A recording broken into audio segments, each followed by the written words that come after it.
Hi, Dan Dixon here, Impact Fitness and Martial Arts. Today we're going to be looking at passive range of motion on the hip. We're looking at palpating the greater trochanter, the anterior superior iliac spine, and we're also going to be doing the iliac crest.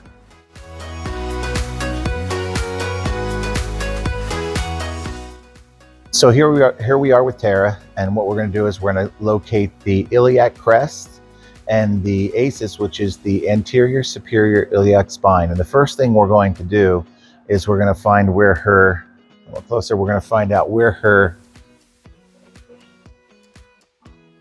waist indents. So I'm going to come up here from, there's her ribs, and I'm going to come back down, and it's soft in here. And as we come down, I can feel the top of her iliac crest right here.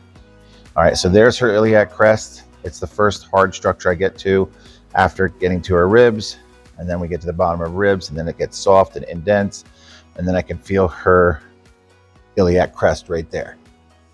All right, now I'm going to take my thumbs, I'm going to keep my fingers on her iliac crest, and I'm going to follow her ilium down, and I'm going to get right down here to, that's the ASIS right there. So we're here on the iliac crest. We're going to follow the ilium down. There's the ridge line. And when we get to the front right there, that is our anterior superior iliac spine right there. Iliac crest. And there's the ASIS right there.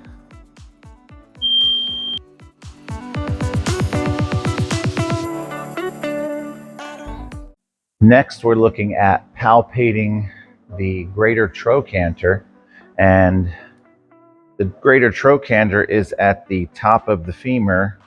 You'll have your femoral head and your neck, and at the end of that will be your greater trochanter. Now, sometimes it's hard to just feel where that is, so what we're going to do is if we can get her to rotate her femur in and out.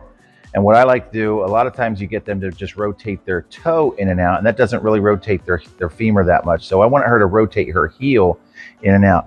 And as she rotates her heel, I can feel the greater trochanter rotate in and out with it. Keep going. There it is. And I can feel that greater trochanter turn in and turn out. So we're going to go, keep going. Right there is her greater trochanter.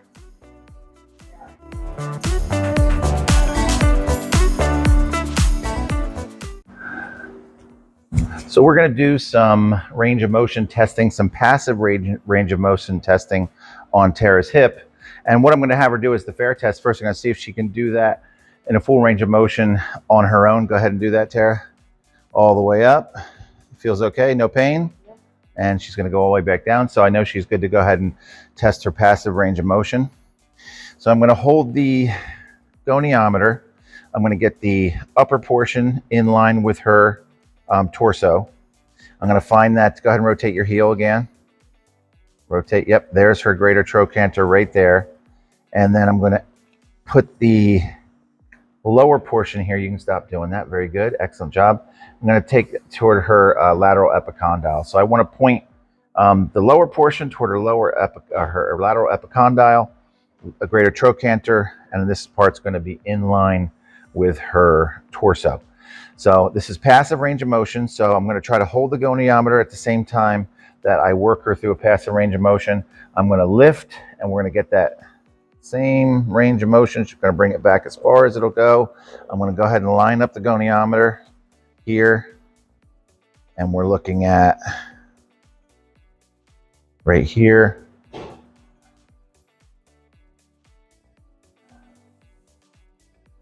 All right, right there.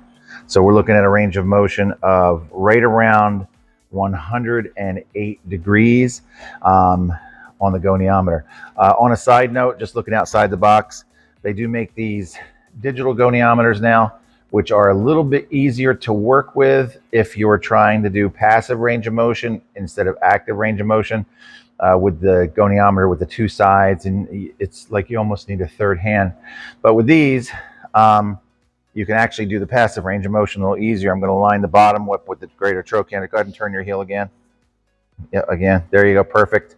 And I'm going to line that up with the lateral epicondyle. And it's very simple. I have a free hand. I can just hit the button once, and I can work her through the passive range of motion. And there we go. We're rated about the same, 108 degrees. A little easier. It's handheld.